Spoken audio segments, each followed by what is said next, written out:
দেখছেন বার্তা এক নজর। কোচবিহারে বিক্ষোভের মুখে রাজ্য বিধানসভার বিরোধী দলনেতা শুভেন্দু অধিকারী।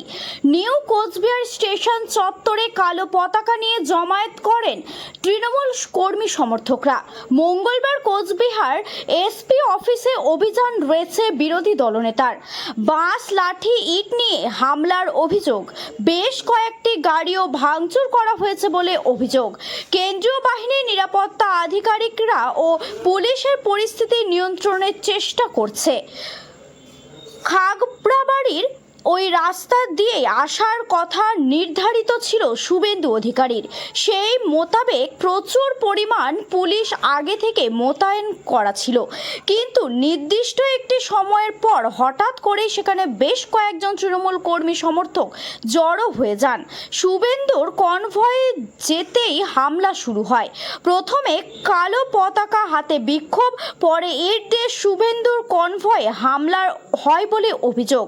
সংবাদ মাধ্যমের ক্যামেরায় ধরা পড়েছে সেই ছবি। পুলিশ বাঁশ, লাঠি নিয়ে একাধিক গাড়িতে ভাঙচুর চালায় বলে অভিযোগ।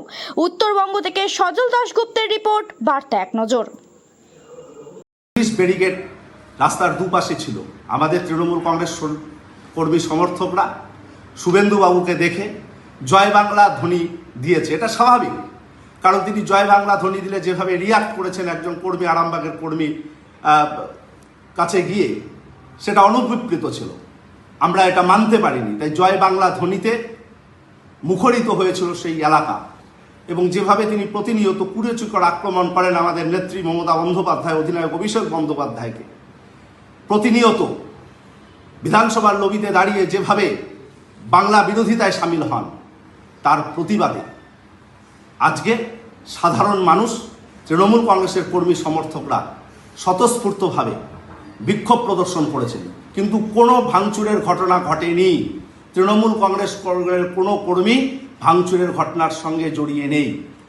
বিজেপি তারাই নিজেরাই নিজেদের গাড়ি ভেঙে ফুটেজ পেতে, সিম্প্যাথি গ্রো করতে এ ধরনের নাটক করছে, এটা আমরা নিশ্চিতভাবে বলতে পারি।